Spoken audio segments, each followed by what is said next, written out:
Okay, so let's quickly move on. In this particular video, we'll be looking at two topics, hopefully. Modern criticism of the New Testament. So this is another topic that a lot of students are scared of, and it's not hard, it's very easy. So in this video, I'm going to try to make it as simple as possible, and I need you to pay attention. It's very simple. If you have any questions, you can use the comments section. All right, so talking about modern criticism of the New Testament, let me just give you a summary of it before I dive into my notes. Modern biblical criticism involves the scholarly analysis of the New Testament to understand its origin, authorship, and historical context. Now let me bring it home.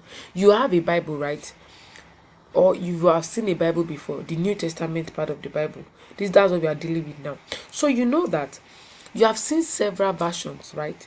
We have, let's say, we have KJV, we have New King James Version, we have NLT, several versions of the Bible. So now, what biblical criticism means, the scholars, Christian scholars, people that are learned in religion, right?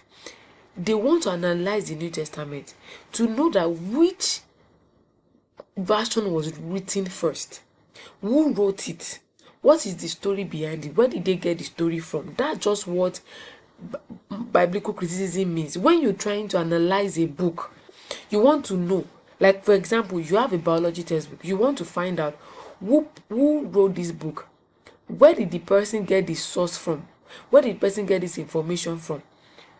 Do you get? You want to know the original source. That's simply what modern criticism means. So now we also have types of criticism, right? We have the textual criticism. This examines manuscript variations to determine the most accurate text. This is what it means when they say text, written word. So when they say manuscript, let's assume that you are a writer now, and then you want to write a storybook. There is your first writing. You first of all try to write whatever you have in your head. Let's say that's your manuscript. Now after that, you get another paper, you try to put your thought in order, right? That's another one. Then maybe get another paper, you want to edit and all of that. So textual criticism examines manuscript variation. So what they are saying is that we have different textual version of the New Testament. Now they want to check the variation. What are the differences? For example, you will see that maybe a particular version, now I have to paraphrase, a particular version says Jesus wept, right? Maybe another version says and Jesus is weeping. I'm just trying to give you an example. So there are variations. So textual criticism tries to examine the manuscript variations to determine which one is the most accurate text, which one is, when they mean accurate, they mean which one was written first, which one is actually the genuine one. You realize that most people try to read KJV because they believe that KJV was written first. That's King James Version was written first. Now, historical criticism means investigating the historical context in which the texts were written. So they want to check the history, the historical context. Is it true? Is it genuine? Where they got the information, is it genuine? Then we have the source criticism. This seeks to identify the sources used by the author. So it means that this author that wrote this thing, where did he get the information from? Did he contact a person, or did he get it from another book? Do you get? So modern criticism helps scholars and believers gain a deeper understanding of the New Testament, though it sometimes challenges traditional interpretations. Now let's dive into my notes. So the New Testament has been copied and recopied many times over the centuries, leading to different versions of the text. Do you understand? These differences are called textual variants. So when they say something has been copied and recopied, when you try to, let me give you an example that you understand well. Now, you didn't do your assignment, right? And you want to copy your friend's assignment. Do you know that because you don't want a lecturer to know that it's the same thing, we used to do something like that, that you now try to, like, if your let's say your friend wrote Jesus is coming back, you will now write Jesus is going to return. Do you know that? So now that was what they are saying. The New Testament has been copied and recopied many times over the centuries, leading to different versions of the text. So these differences are called textual variants, and they can be as small as a single letter. Do you know what we change in what we just, Jesus is coming back, Jesus is going to return? We change coming back to return. So it can be as small as a single letter or as large as a whole sentence. Pardon me, please. Or as large as what? As a whole sentences. So scholars who study these differences are called textual critics, and they try to figure out which version of the text is the most accurate.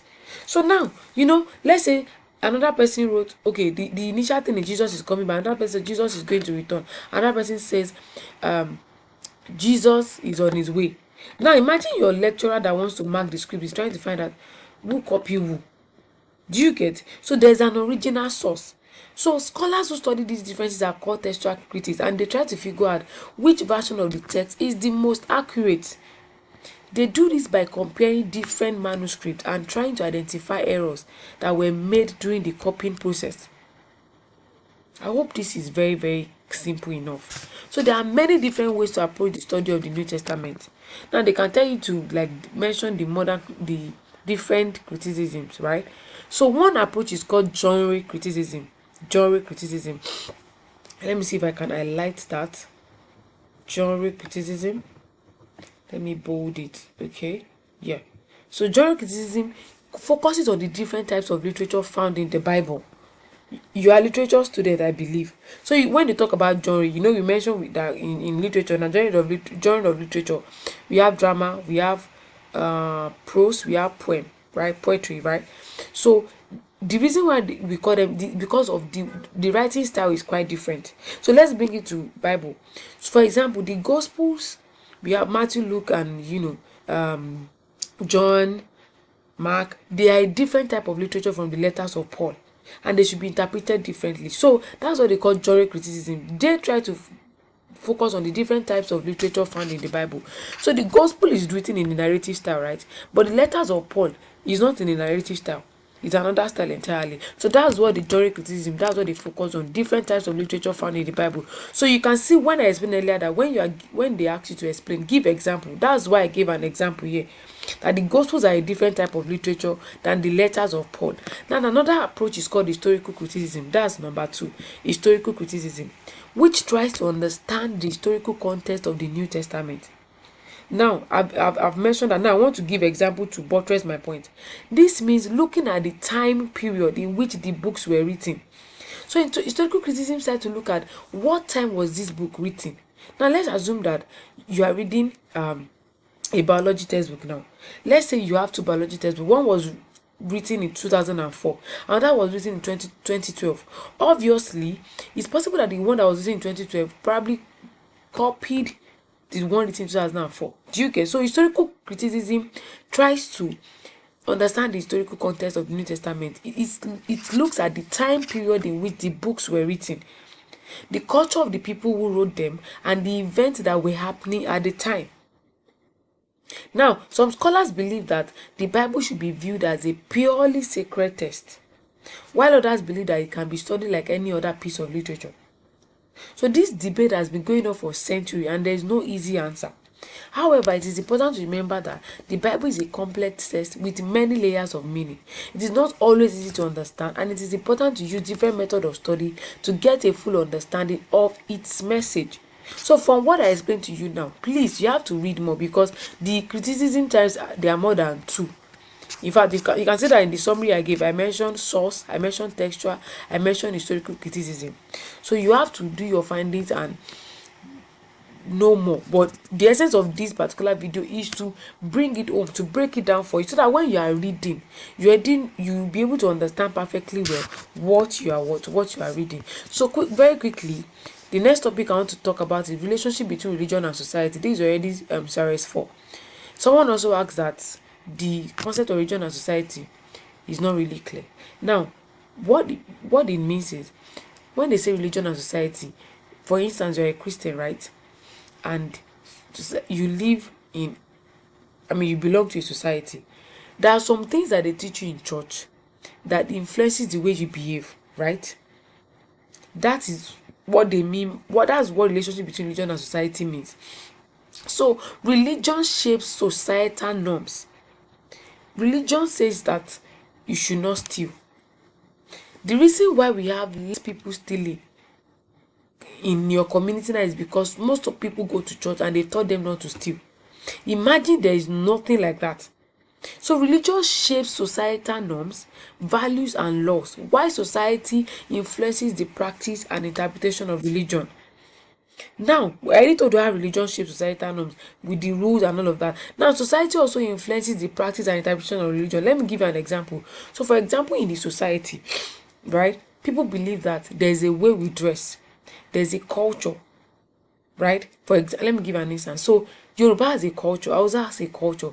If you have been to the north, I realize that they have the Yoruba mosque, the Hausa mosque, and it's because of the culture. They believe that okay, there are some things that Yoruba people are doing that maybe is not genuine. I stand to be corrected. But what I'm trying to say is that society sometimes influences how we even practice our religion. Look at the way we practice religion in Nigeria now. Some people believe that in our society, a man should wear trousers, a woman should not wear. But outside Nigeria and abroad, they believe that a woman has their own trouser type. The men also have. So but the society is what is now influencing us, that we believe that we cannot be wearing trousers. Right? So in many cultures, religious teachings form the foundation of moral behavior, while societal changes can lead to shift in religious practices or beliefs. Let me quickly just rush into my notes because of time. So religion has been a part of human society for a very long time. It helps people understand the world around them and gives them a sense of purpose in life. So there are a lot of people that they are wondering, why are we even in the world? It's a religion that makes you understand that God created you for a reason. Imagine there is no Christianity, there is no Islamic religion. How do you even understand why on earth? Everybody will just be here. We don't even know why we are here.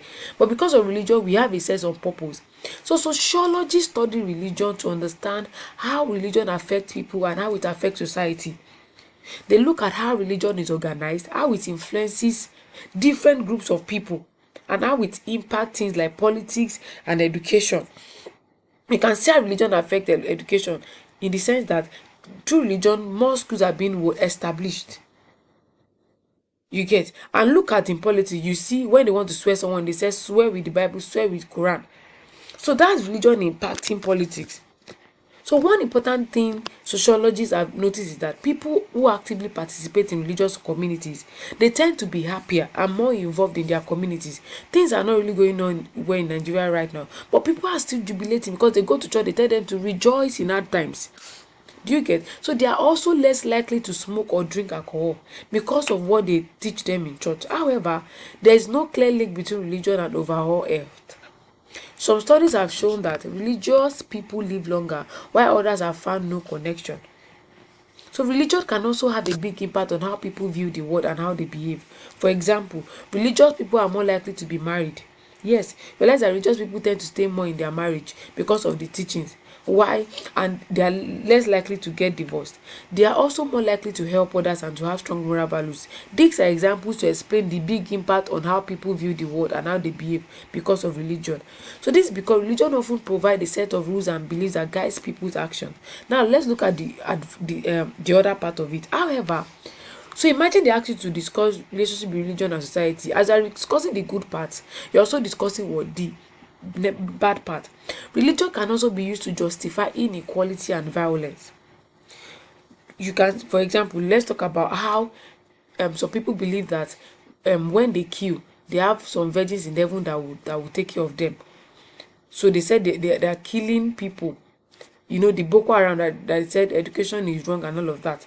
So I stand to be corrected, right? So religion can also be used to justify inequality and violence. Throughout history, people have used religion to discriminate against others and to justify wars and oppression.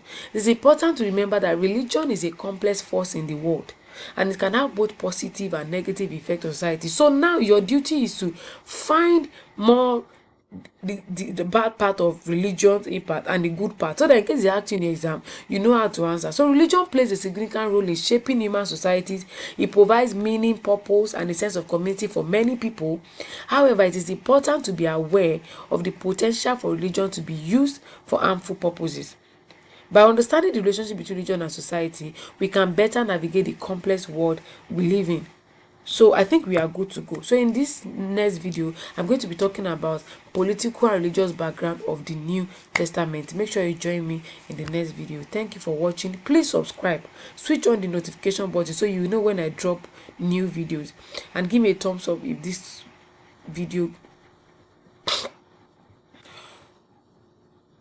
give me a thumbs up if this video is helpful to you.